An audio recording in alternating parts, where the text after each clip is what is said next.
Children, this is standard 7 physics. Let's move to chapter 3 energy.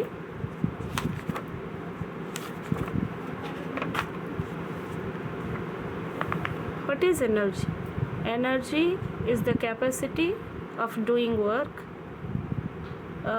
It's a term which comes from a Greek word energia, which means activity. For example, you can walk or run because you have energy. Without energy, it will not be possible to do any kind of work. Then let's move to units of energy.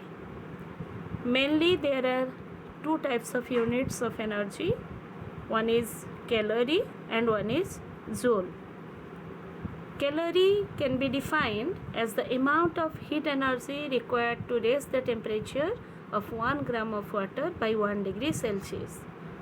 If you have taken 1 gram of water to raise the temperature of 1 degree Celsius, how much quantity of heat is required, heat energy is required, that's a calorie.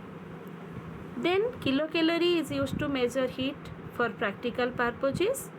A kilocalorie is equals to, means 1 kilocalorie equals to 1000 calories.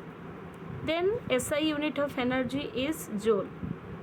It can be defined the amount of work done when a force of 1 Newton causes a displacement of 1 meter in a body in the direction of the force.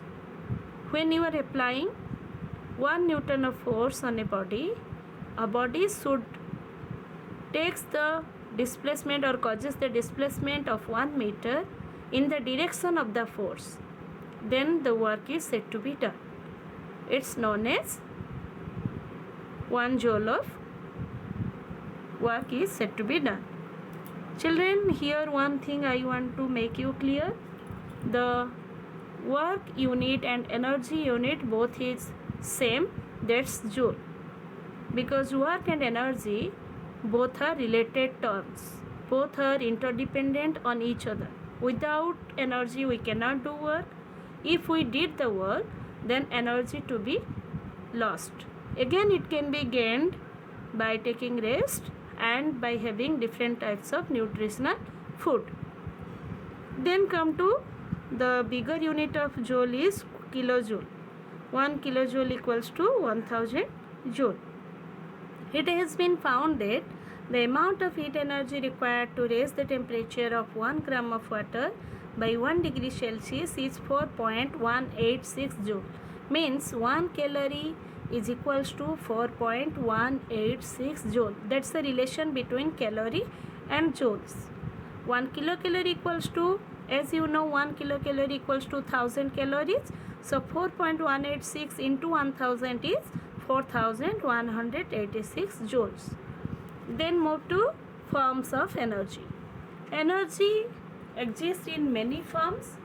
Each of these can be transferred from one form to another. Some common forms of energy here. One is mechanical energy. Again, mechanical energy are of two types, kinetic energy and potential energy. Potential energy again of two types, gravitational potential energy and elastic potential energy. Let's define mechanical energy. When work is done on a body, another body supplies the force to do the work. Then the energy possessed by a body due to the work done on it is known as mechanical energy. Mechanical energy, as I have said, of two types, kinetic energy. It can be defined when a body has the energy or it possesses the energy by it due to its state of motion or movement is known as kinetic energy. For example, flowing water and moving air all are example of kinetic energy. Kinetic energy possessed by a body is directly proportional to its mass and velocity. That's half mv square. 1 by 2 into m is mass of the body and v square is velocity square.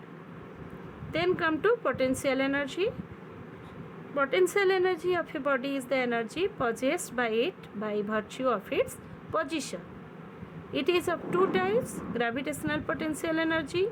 An object is said to have gravitational potential energy due to its rest position or height. Means you have to go against of gravity. If you are lifting any object or raising any objects, then it has the energy possessed by the body is known as gravitational potential energy. For example, when a brick is raised to a height, it gains gravitational potential energy. Move to next page. Elastic potential energy, either by stretching or by compressing or by bending an object, it possesses or it stores a kind of energy which is known as elastic potential energy. For example, when the elastic band of a catapult is stretched, then it stores a kind of energy is known as elastic potential energy. And due to store this kind of energy, the stone can be thrown out from the catapult, which is in motion, has converted to kinetic energy. Same many other examples I can give. Last one, a stressed bow and on spring of a toy drummer also possess elastic potential energy. Next, move to chemical energy. Energy stored in matter that can become available for work through chemical process is called chemical energy. Every matter stores a kind of energy which is known as chemical energy. This energy is released when chemicals are burnt or when they undergo chemical change. Any chemical changes causes or there is any burning of chemicals, then there is a energy to be derived from the objects or derived from the matters, that's known as chemical energy.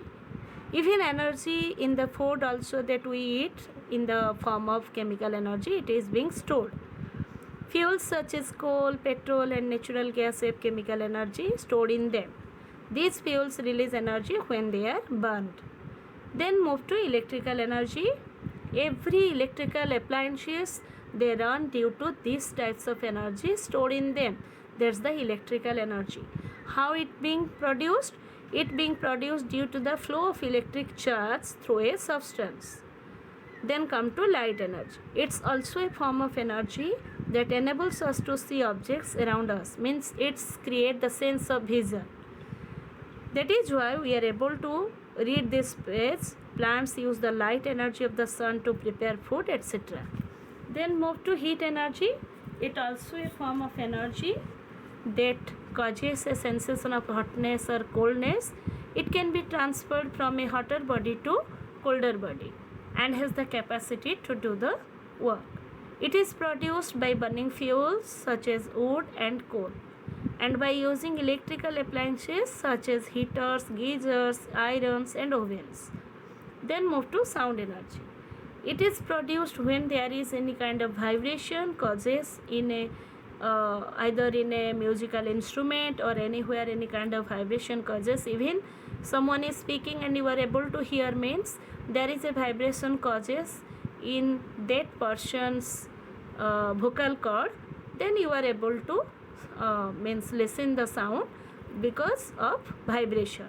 So sound is produced due to vibration of the object. When the energy strikes our eardrums, the eardrum vibrate and we hear it as sound. If you strike the drum harder, a louder sound is heard. Then come to magnetic energy. The energy stored in magnets is called magnetic energy. Due to this energy, magnets can attract magnetic materials such as iron objects placed near them. Magnetic energy of large magnets is used to separate iron from scrap with the help of an electromagnetic crane. Next, move to nuclear energy.